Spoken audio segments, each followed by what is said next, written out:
Hola, ¿cómo están? Soy Daniel Pacheco, editor de La Silla Vacía. Hoy seguimos hablando de las repercusiones ahora en clave política del fallo de ayer, un fallo histórico que condenó por dos delitos al expresidente Álvaro Uribe en primera instancia. La nota de la que vamos a hablar la hace Edison Henao, que ha estado detrás del cubrimiento un poco de todas las opciones críticas y hacia la derecha que hay en las elecciones del 2026 para enfrentar y ganar la presidencia. Desde ese lado, ¿qué más, Edison? ¿Qué más, Pacheco? Semana movida, ¿no? Uf, que sí que, pero ya llevamos varias. Bueno, Eh, entonces, tu nota dice, ataque del uribismo a la justicia pone a prueba la cohesión del bloque antipetro. Eh, Creo que esta nota salió un poco de una idea que teníamos nosotros de que aquí podía haber como un conflicto en ciernes por las reacciones que ha tenido el uribismo sobre todo y las personas como Vicky Dávila cercanas al uribismo por este primer fallo, ¿no? Que fue como un ataque muy frontal a la justicia. Eh, pero creo que tú me vas a echar otro cuento. sí, no, nace de eso y de una pretesis que teníamos de que lo más costoso de cara al año entrante, las elecciones del año entrante para el uribismo iba a ser como mantener los puentes con la centroderecha, ¿no? De cara a tener un bloque grande antipetrista. Entonces, en Sí. principio pensamos, no, el centro tiene un discurso institucionalista importante, el uribismo está reaccionando con un ataque a la justicia que es a todas luces una movida contrainstitucional, entonces esto puede de pronto aporrear o tensionar estos lazos o estos puentes que apenas se estaban tendiendo. Pero nos Y, encontramos con que el trago amargo se está tramitando un poco distinto. digamos, al rompe, ¿no? En las primeras reacciones. Yo creo que eso es súper importante como ponerlo en contexto de que además de todo, el caso Uribe todavía no se ha terminado porque este es un fallo de primera instancia de una juez de circuito que tiene una segunda instancia, ya dijo el equipo de Uribe que lo apelará en el Tribunal Superior de Bogotá, donde habrá un fallo en firme. Después hay una vaina que se llama la casación, pero pues ni siquiera quiero entrar ahí. Eh, Tú decías ahorita la palabra pretesis, o sea, un término bien interno que nos Sí. sirve, pues me sirve para hablar del tipo de periodismo político que hacemos en la silla, que es lo que nosotros llamamos internamente una nota de tesis, que es como una nota interpretativa, ¿no? Que no es opinión porque hacemos una cantidad de reportería para soportarla en argumentos, pero que sí interpreta y de alguna forma editorializa la realidad, pues para darle sentido, para darle más contexto, para poder enfocarla mejor. Sí, finalmente es como el rumbo o la hipótesis con la que nos vamos a hacer reportería y cuando hacemos reportería a veces esa hipótesis se confirma, pero por lo general se cae, ¿no? Porque, bueno, la premisa aquí en la silla es hacer reportería contra los sesgos y esa tesis que teníamos se nos cayó hoy con la nota que estamos charlando. Chévere, que O un es poquito, como no del un todo. evento, pero y cuando esas cosas pasan, creo que es un evento feliz, pues porque confirma que uno sí Sí. tiene que hacer como reportería en contra de sus principios y no escribir como todo lo que se le viene a la cabeza. Eh, entonces, voy a empezar un poco con las reacciones, Edison, de lo que fue como este ataque frontal a la justicia que lanzaron desde el lado de Uribe. El presidente no ha hablado, ¿no? El Sí, expresidente Uribe. ya habló, son las 5:30, estamos grabando este episodio, habló a las 4 de la tarde, no mucho sobre el juicio, pero sí respondiéndole al presidente Petro esa invitación que le hizo a acogerse a la JEP, que era predecible en la izquierda, se proyectaba que Petro iba a invitar a Uribe a acogerse a la JEP. La JEP pues no juzga civiles, se constituyó en principio para juzgar militares, pero puede acoger a terceros que acepten su participación en el conflicto. Entonces, la primera declaración de Uribe tras su fallo fue un poco reclamándole honor al presidente Petro, diciéndole, usted no tiene un estatus moral para reclamarme que me acoja a la JEP cuando yo voté por el indulto que le permite hoy a usted ser presidente tras su paso por el M-19, por sus bolsas de dinero que en algún momento hicieron parte de la historia política de Petro, entre un etcétera largo que le sacó hace un rato. Listo, digamos que la reacción ante la justicia de Uribe ha sido, después del fallo, cautelosa, obviamente porque va a una segunda instancia, pero antes de eso ya había un poco puesto el tono de lo que ellos veían en el caso de que hubiera una condena, ¿no? Y creo que el mismo Uribe habló como de una justicia que buscaba hacerlo como víctima, que estaba aliada al terrorismo, etcétera, etcétera. Dame un poquito, antes de que pongamos las reacciones, tengo aquí a María Fernanda Cabal, a Vicky, a otros más, cómo se había ya montado la idea de la reacción ante la condena.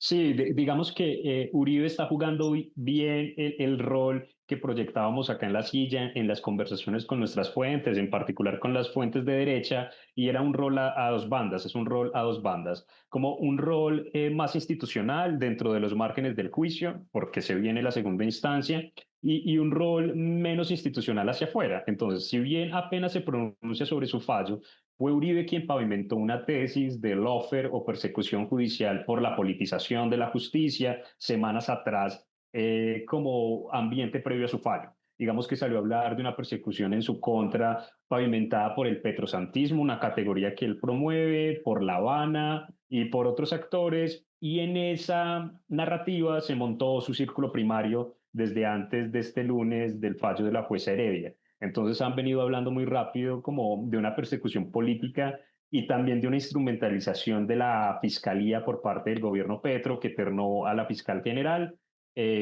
para llegar al fallo en el que estamos hoy. Entonces ahora él Sí. está más tímido, un poco más disciplinado, pero fue él quien sembró esa semilla que su círculo, como vas a mostrar, está amplificando. Sí, sí, sobre la utilización de la fiscalía, pues, Dios mío, Francisco Barbosa, el mejor amigo del Dos veces. expresidente Iván Duque, dos veces Iván Duque, el pupilo político de Álvaro Uribe, dos veces intentó precluir este caso, es decir, archivarlo, cerrarlo, pero eso lo tenía que hacer con un aval de un juez y en dos ocasiones la justicia le dijo no. Aquí hay suficientes méritos para abrir una investigación y eso fue lo que terminó haciendo la Fiscalía de Luz Adriana Camargo. Te pongo a María Fernanda Cabal, que escribió largo. Este lo tenía ya listo. Creo que todos tenían, como nosotros, teníamos nota condena, nota absolución. Ya María Fernanda tenía este. La condena en primera instancia contra el expresidente Álvaro Uribe no es otra cosa que el resultado de una persecución política sistemática promovida por aquellos a quien él enfrentó con la legitimidad del Estado. Ahí básicamente está diciendo la juez Sandra Heredia, la señora que vimos leyendo durante 10 horas seguidas, básicamente es parte de una pieza de persecución política contra el expresidente Álvaro Uribe. No le perdonan haber reducido al mínimo histórico los cultivos de coca, trarara, tampoco le perdonan haber querido salvar a Colombia del modelo socialista que nos amenaza. Esta condena no es justicia, es venganza.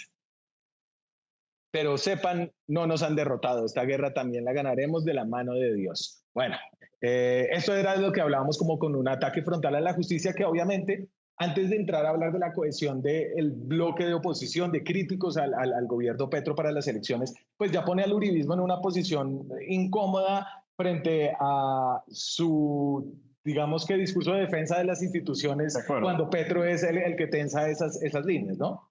Sí, sí, porque de hecho, no sé si en el mismo trino, Daniel, ella habla de continuar una lucha para evitar que la justicia no se politice como se politizó en este caso.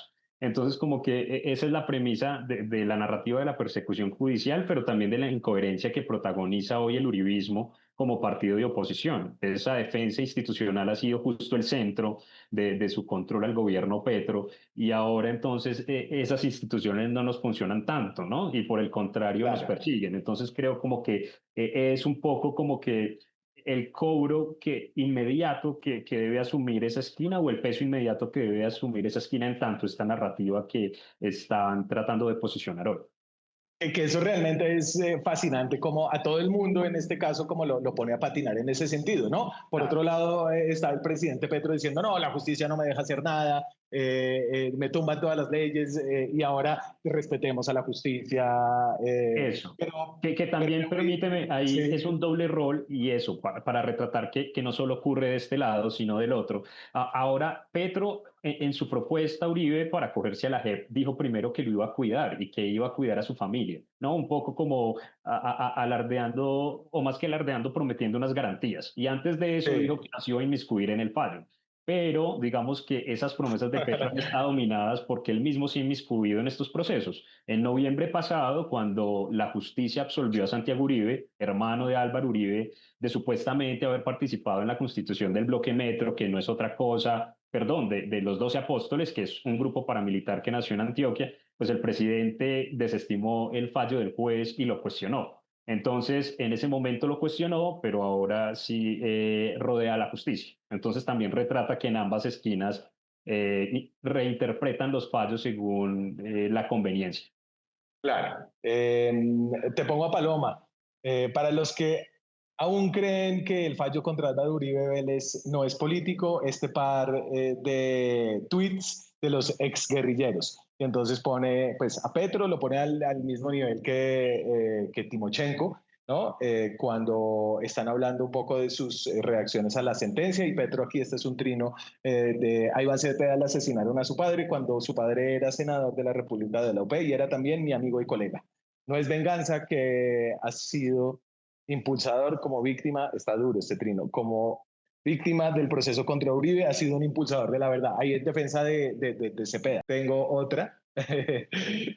Esta es Vicky Dávila, que empezó además con una cantidad de como conspiración, eso se llama onomástico, Edison, ¿no? Como en esta misma fecha, hace un Pues año. yo no sé si místico o como quieras llamarlo, pero un poco estás metiendo a Vicky, que ya es la ampliación más hacia la derecha de las reacciones, no solo en la casa de los uribistas. Y sí, ella habló inclusive de una coincidencia entre la lectura del fallo y la fecha de nacimiento de Hugo Chávez y una cantidad de cosas antes de pronunciarse de fondo sobre lo que ocurrió. Ahí voy con el pronunciamiento de Vicky David. Hoy Álvaro Uribe Vélez fue condenado en primera instancia. Uribe ha dado ejemplo y se ha sometido a la justicia. Eso lo contará la historia. Esta es la materialización de una venganza criminal contra quien enfrentó el terrorismo y el narcotráfico en Colombia. Primero le dispararon a Miguel Uribe. Hoy condenan al expresidente. Sin duda se trata de una estrategia de eliminación de millones de colombianos a través de símbolos. Cuando queda menos de un año para las elecciones presidenciales del 26. Y ojo, si perdemos las elecciones, perdemos el país. Las alertas están encendidas. Eso sí, nadie podrá borrar lo que Uribe ha hecho por Colombia. Vicky, un poco con esa línea de ataque también a la justicia sobre que este es un proceso que no es un proceso judicial, básicamente es un proceso político que según ella pues fue impulsado desde la rama judicial porque le cayó a una jueza que fue escogida de manera aleatoria y entonces esa jueza de alguna forma pues está cumpliendo los designios del socialismo del siglo XXI. Y entonces eso marca, digamos que una línea de cohesión al menos del uribismo a la derecha. Ahí podríamos poner a Abelardo de la Espriella. Esta mañana lo escuché en la radio hablando de destripar a izquierdistas. O sea, Abelardo está peleando con el otro señor, un poco extrovertido y estrambótico, Santiago Otero, el del Balín, ¿no? De Sí. destripar izquierdistas. En ese bloque hay cohesión y creo que una de las preguntas que nos hacíamos era qué iba a pasar hacia el otro lado, ¿no? Porque hacia el otro lado, píntame un poquito el panorama hacia el otro lado. Como el que Pero me llama, hacia, hacia la centro derecha. Entonces, como que hay cohesión con Vicky, como que juega como si fuera el centro democrático, otros como Abelardo, hacia un poco el centro o la centro derecha, donde hay una cantidad de actores muy diversos, partidos políticos, etcétera, etcétera. ¿Cómo han jugado ellos? ¿Cómo lo viste? sí, lo primero sea decir como un poco que nos cuentan, nos dicen las fuentes que un poco esta salida de Vicky y de otros actores a respaldar también a Uribe es un poco bajo la premisa de que se están congraciando con quien más adelante pueda hacerles un guiño, ¿no? Resaltar que hoy el escenario de Uribe no es el mismo del 22, cuando le hicieron el feo a su candidato Oscar Iván Zuluaga y demás, pese a que haya ya una condena sobre sus hombros. Y sobre ese Sí. espectro más amplio, sí, nos fuimos a revisar las reacciones rápidas de la centroderecha y nos encontramos cómo se está librando ahí este discurso contra la justicia o este ataque contra la justicia del uribismo y la derecha. Entonces nos encontramos unos silencios interesantes de Juan Manuel Galán, que está calentando su candidatura en el nuevo liberalismo y que se reunió con Uribe hace unos días en un foro grande de centro derecha que convocó pensando en el 26. No ha dicho nada, le escribimos y tampoco conversó con nosotros. Y de ese mismo combo que se reunió con Uribe en ese foro, Enrique Peñalosa ya habló. No sé si tienes a la mano Aquí lo lo que dijo tengo. Enrique Peñalosa, que un poco fue un tipo que salió ahí a decir que no va a atacar a la justicia, pero que era grotesco ver lo que estaba pasando con Uribe y que no había pasado lo mismo con Petro por X y Z acciones. Entonces aquí está Enrique Peñalosa, que creo que habla un poco de una cantidad de figuras que sí son de centro derecha, más independientes, distintas, Sí. exalcaldes, pero que podrían estar como en esa gran coalición porque comparten un poco ser críticas, esa mirada crítica al gobierno Petro, a veces muy crítica en el caso de Peñalosa. Ahí va. Respeto nuestra justicia, pero qué contraste grotesco tener a Petro en la presidencia después de lo que Benedetti en su conversación con Laura Sarabia decía sobre esa campaña, o los pactos de la picota, o tantos otros horrores. Y a Álvaro Uribe, que tanto ha hecho por Colombia, con amor y trabajo duro, condenado. No es un buen día para Colombia, pero la importancia histórica y los logros de Álvaro Uribe en su servicio a los colombianos no se menoscaban en nada. Listo, ese es Enrique Peñalosa y un poco lo que significa Enrique Peñalosa. Si quieres, como rápidamente te pongo a Sergio Fajardo, ¿no? Que es el Sí. que quizás está más al centro en esta centro derecha. Y ya con Sergio Fajardo sí hay una diferencia. Enrique Peñalosa es respetamos la justicia, pero y Sergio Fajardo aquí, pues, no sé, No, muy no se Fajardo, moja, no se moja, no se muy moja Fajardo, muchísimo, pero es muy el Fajardo. único que no sale un poco como a justificar el legado de Uribe, ¿no? O como lo que ha significado Uribe para la historia del país. Sí, hoy quiero señalar que más allá de cualquier consideración política, los fallos de los jueces deben respetarse y acatarse. La separación de poderes es un pilar central de nuestra democracia. El desacuerdo con una decisión judicial es legítimo, pero debe tramitarse por las vías que la misma justicia establece. Es urgente reiterar el llamado a la mesura. La violencia y la intimidación no pueden ser una respuesta de un Estado de Derecho. Fajardo, Sergio, nos queda debiendo su opinión acerca de esa decisión judicial, pero bueno, de pronto es una campaña de expectativa y después sabemos qué le pareció, pues más allá de respetar o no el fallo. Entonces era como con este sector, ahí hay otras voces importantes, ¿no? Las cabezas de los partidos políticos, César Gaviria, toda una cantidad de fauna política que podría haberse visto marginalizada con esa reacción tan dura del uribismo contra la justicia, sobre todo cuando ellos han hablado tanto de la importancia de las instituciones. Pero, ¿qué te dijeron como las personas con las que hablaste? Sí, no sé si marginalizada, pero sí espantada, ¿no? O más bien espantada de ese uribismo que hoy ataca las instituciones. Un poco interesante como la postura de Fajardo, porque Fajardo también envió emisario a estos acercamientos con Uribe, que como decíamos, han sido unos acercamientos de cara a un bloque de centro derecha. Entonces fue pintoresco que enviara un emisario a eso, a esa reunión, y eso también nos va pintando un poco más hacia dónde podría jugar Fajardo, ¿no? De cara al año entrante. Porque ahí en la derecha también hay unas voces que están en un tono institucional y que aún no se acercan al uribismo, como David Luna, que ahí está piloteando su pre-campaña. Pero un poco qué dicen las fuentes frente a esto, más que todo analistas, porque como que sentimos que todos están reaccionando en caliente a un fallo, ¿no? Pero guárdame a Andrés Guerra, que tiene una frase maravillosa para el final. Sí, eso lo echamos al final, pero un poco es como que en este escenario, aunque a simple vista ese bloque de centro derecha podría fragmentarse por esta tensión de valores democráticos frente a la institucionalidad, pues digamos que hay que precisar también cuál es ese centro que podría aglutinarse en ese bloque antipetro. Si hay un centro más purista que va a repetir el escenario de irse solo, o hay un centro más pragmático que podría, digamos, un poco reconciliarse con este primer ataque y defender o priorizar ese bloque anti-Petro. Entonces, lo que nos decían los analistas es, va a pesar la oposición a Petro de cara al 26 y este elemento del fallo va a ser tan solo uno de los varios elementos que ya han recogido en su tarea de oposición. Entonces, un poco ahí podrían hacerse los de la vista gorda con lo que está ocurriendo.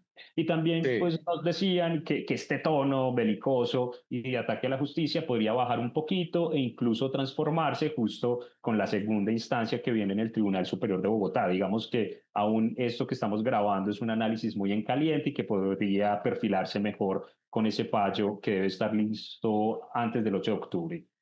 Y otro escenario interesante es que, digamos que lo que se plantea rápido es que este fallo podría exacerbar la polarización y al contrario, matar al centro y que la derecha no necesite tanto al centro, sino el centro o parte de ese centro de la derecha.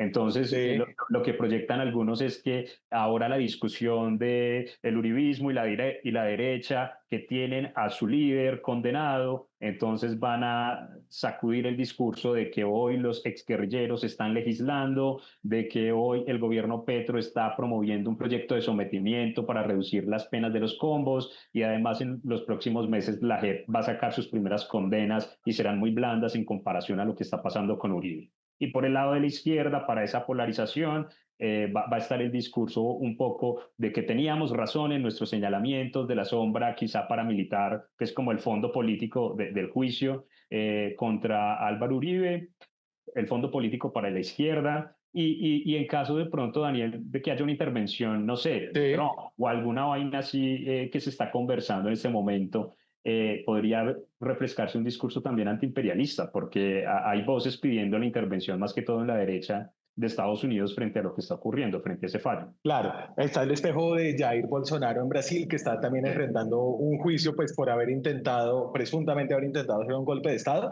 Y ahí entonces a Brasil le clavaron unos aranceles del 50%, 50%. pues una economía de 200 millones de personas, ¿no? Nosotros ahí sí somos pues una cuarta parte de eso.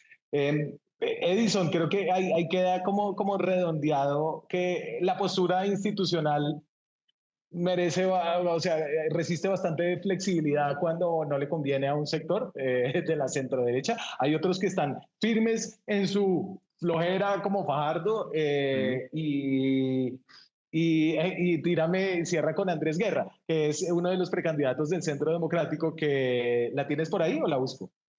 Pues no sé si me ayudas, pero te voy como rematando con esto. Como Sí. pese a esa lectura de que esto podría acrecentar la polarización, ahí en el uribismo son todavía respetuosos con ese escenario. Y Guerra nos decía que él considera y que el uribismo todavía considera que pese al impulso que pueda dar lo que está ocurriendo con esa narrativa de persecución judicial, no concibe un escenario de victoria ante el candidato de Petro sin un bloque de centro derecha unido. Entonces él insiste en que hay que hacer esa gran coalición. Pero ante la Claro. pregunta de si Y este aquí ya lo trato tengo. hostil a la justicia, un poco bueno, ustedes quieren coalición, pero ahora están librando una batalla que podría desbaratarles la coalición o la Sí. posible coalición, nos contestó esto. ¿Por qué tienes ahí? Entonces, ahí acerca de los que pues, se irían si les parece demasiado pues, fuerte el ataque contra la justicia del uribismo, dice Andrés Guerra, que se caiga lo que esté flojo. Y creo que es una buena manera como de resumir lo que es la postura ahora de un uribismo fortalecido frente a lo que era hace 4 años, pero que acaba de sufrir la decisión judicial como más fuerte en toda la historia de esta agrupación, que obviamente se fundó con el perfil, literalmente, de Álvaro Uribe Vélez. Edison Henao cubre la derecha desde Antioquia, también cubre el poder en ese departamento. Hermano, muchas gracias por pasar por acá. A ti por invitarme y esperamos que dice la justicia de aquí a 2 meses. A ver si allí Claro, el fallo ahí va a ser como clave funciona. de nuevo revisar como esta tensión que hay ahí, pues porque ya habrá una decisión en firme. Les dejo la nota el link de la nota de Edison en la descripción de este video. Y tu última palabra es ¿cuál, Edison? Sí, no, que estos 2 meses serán un lapso importante para que esta gente sepa si se va a mojar o no, o vaya preparando su plan B ante lo que pueda ocurrir, porque si la condena en firme la condena a Uribe resulta en firme, un poco ahí es donde veremos el verdadero escenario de si el centro o esa centroderecha se mantendrá unida de cara al año entrante. Muy bien, aquí estaremos y estaremos también esta semana con más contenidos en este canal de YouTube. Suscríbanse, por favor, si les gustan estos contenidos. YouTube nos ayuda a pagar algo de nuestra nómina y del equipo maravilloso de personas que hacen periodismo independiente en La Silla Vacía. Activen la campanita y nos vemos esta semana. Chao.